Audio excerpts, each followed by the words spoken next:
बिस्मिल्लाहिर्रहमानिर्रहीम। काश्तकार भाइयों अस्सलाम वालेकुम। पिछले चंद दिनों से कुछ सोशल मीडिया में और कुछ मेरी तरफ सवालात आ रहे थे कि आया गंदम को पानी लगाना चाहिए या नहीं लगाना चाहिए। मेरे दोस्तों को फ़िक्र ये थी कि अगर पानी लगाते हैं तो गंदम गिर जाती है। अब इससे हटकर हम ज़रा इससे भी पीछे जाते हैं कि आखिर गंदम गिरती क्यों है, इसके गिरने की वजूहात क्या हैं। मैं थोड़ा सा आपसे टाइम लूँगा, बाद में इस तरफ आएंगे कि आखिरी पानी लगाना चाहिए। कुछ दोस्त कह रहे थे कि अगर पानी लगाते हैं तो गंदम गिर जाएगी और पैदावार में कमी आएगी या पैदावार को इफ़ेक्ट करेगी। लिहाजा पहले हम उन वजूहात को देखते हैं कि आखिर गंदम गिरती क्यों है।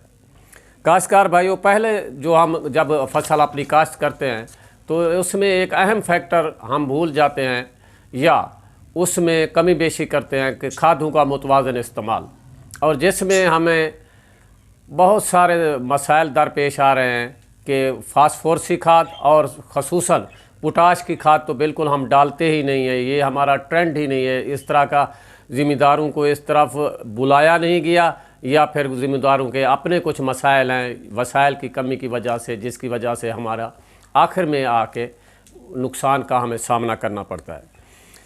काश्तकार भाइयों, फास्फोरसी खाद की अहमियत मैं आपको बताऊं कि फास्फोरसी खाद ऐसी खादें हैं जो उगने से लेकर पकने तक हमारी फसल की मदद करती है।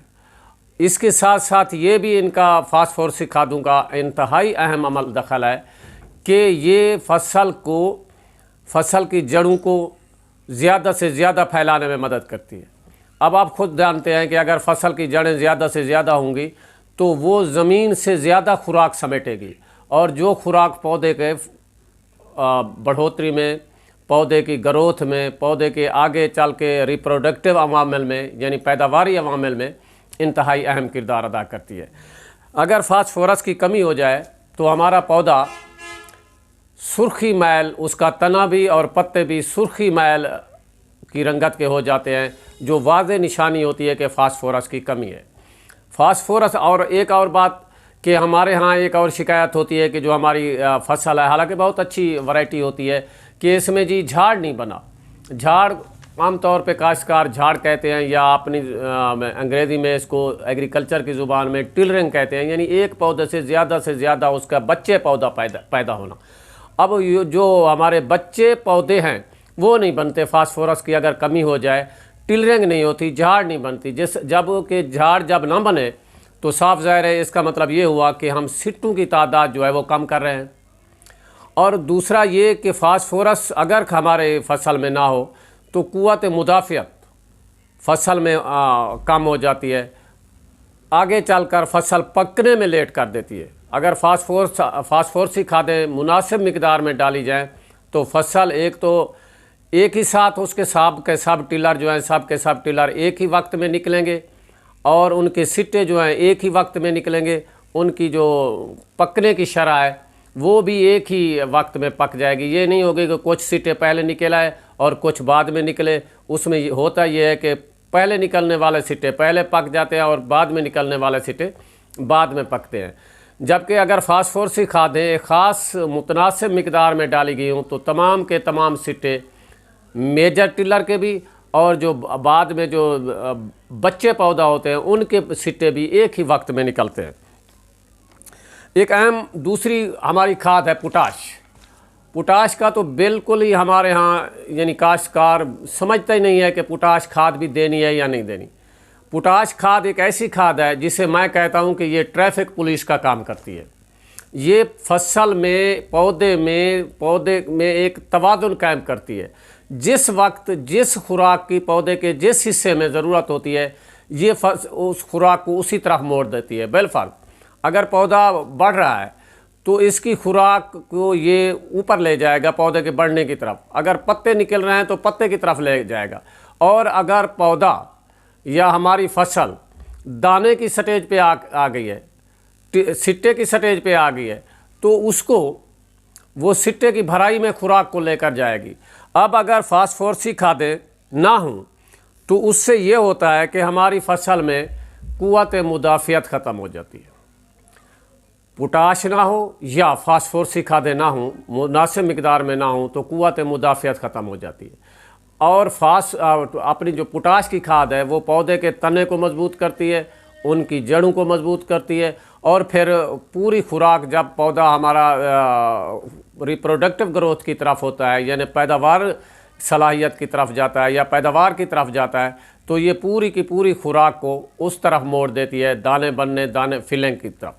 अब ये कहने का मेरा मतलब ये था कि आप दोस्त ये समझ रहे होंगे कि आप तो ये वक्त भी गुजर गया, गंदम अब गिर रही है या पक रही है, तो मैं कोई और बात छेड़ के बैठ गया हूँ। लेकिन बात ये है कि ये वो अवामिल हैं जो हमें आगे वाले दिनों में भी हमें पेश आने हैं। अब हमारी कपास की फसल आ रही है, लिहाजा इसमें हमें पूरी तरह से इसका बंदोबस्त कर लेना चाहिए कि फास्फोरसी खादों का भी इंतज़ाम कर लेना चाहिए और पोटाश वाली खादों का भी इंतज़ाम कर लेना चाहिए। इसी वजह से जो बात आई थी कि फसल गिरती क्यों है, दोस्तों के सवाल जवाब सवालात आ रहे थे, तो पहला मरहला जहाँ और बहुत सारे अवामिल हैं, यानी उसमें नाइट्रोजनी खाद, यूरिया खाद का ज़्यादा हो गया, या जब हमने इरिगेशन की उस वक्त हवा चल पड़ी, या कोई रेतली ज़मीन हुई, ये भी, इसमें कोई शक नहीं, ये भी अवामिल हैं फसल के गिरने में। लेकिन अगर ये खादें मुतनासिब मिकदार में, जो मैं ऊपर जिक्र कर चुका हूँ, फास्फोरसी खादें और पोटाश वाली खादें, अगर ये मुतनासिब मिकदार में दी गई हूँ, तो यकीन कीजिए कि हमारी जो फसल के गिरने की शरह है वो कम हो जाएगी। अब बात रही कि फसल हमारी गिरती है और क्यों गिरती है, आया हमें पानी अब देना चाहिए आखिरी या नहीं देना चाहिए। जिस तरह एक दोस्त का सवाल था कि फसल गिरने के डर से हम आखिरी पानी नहीं दे रहे, जबकि फसल की अभी दुधिया हालत आने में भी देर है। तो गुजारिश ये है कि एक तो हमारे दोस्त यूरिया खाद देर तक देते रहते हैं, जिसकी वजह से फसल नरम हो जाती है, सकुलेंट हो जाती है, उसमें भी फसल का गिरने के इम्कानात ज़्यादा होते हैं।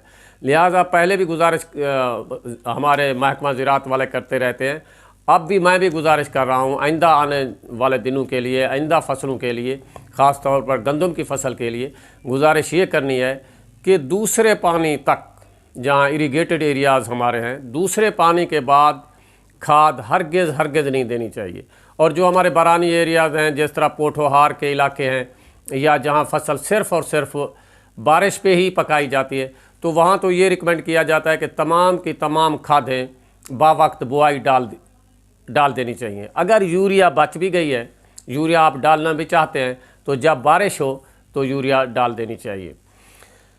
अब होता यह है कि बाज़ औक़ात हम इस डर से कि खुदा न खास्ता हमारी फसल गिर ना जाए, इसलिए काफ़ी सारे ज़िम्मेदार भाई पानी नहीं लगाते। मेरे दोस्तों, बात यह है कि अगर फसल दुधिया हालत में नहीं आई या दुधिया हालत पे ही है और फसल को पानी की ज़रूरत है, फसल को पानी दे दें, क्योंकि ये नुकसान, पानी ना देने का नुकसान ज़्यादा ही होगा गिरने की निस्बत। लिहाजा गुजारिश ये है कि आप पहले उन अवामिल पर भी गौर करें आने वाले दिनों में, आने वाली फसलों के लिए। लिहाजा इस वक्त अगर फसल आपकी दुधिया हालत में है और फसल को पानी की भी ज़रूरत है, तो खुदारा पानी दे दें। ये ना सोचें कि फसल हमारी गिर जाएगी और पैदावार में कमी आएगी। हाँ, एक बात ज़रूरी है कि आजकल मौसम नमदार भी है और बारिशों का सिलसिला भी 1-2 दिन में शुरू होने वाला है। इन हालात में ज़रा देख लें, अपना मौसमी हालात को देख लें। अगर बारिश बता रहे हैं तो 1-2 दिन 3 दिन के लिए पानी को अगर डिले कर सकते हैं तो कर दें, वरना इस हालत में जब आपकी फसल दुधिया हालत में है और पानी की भी ज़रूरत है तो पानी देना हरगिज़ ना भूलिएगा। उम्मीद है आप इन बातों पर अमल करेंगे। और एक ज़रूरी बात ये भी कहना चाहता हूँ कि ये प्रोग्राम इंशाअल्लाह हमारे जारी रहेंगे। कपास की फसल के लिए मैं 1-2 दिन में प्रोग्राम एक शुरू में जो इब्तदाई मराहल हैं उनका रिकॉर्ड करूँगा और अपलोड करूँगा। इसी तरह ज्वार, बाजरा या दूसरी फसलात जो भी हैं, इंशाअल्लाह एक प्रोग्राम उन पर भी अपलोड करेंगे। तो आपसे गुजारिश ये है कि इसको ज़्यादा से ज़्यादा शेयर करें ताकि हमारे दूसरे ज़िम्मेदारों तक ये पहुंच सके पैगाम और वो भी ज़्यादा से ज़्यादा फ़ायदा उठा सकें। अल्लाह आपको अपनी हिफ्ज़ व अमान में रखे। अल्लाह हाफ़िज़।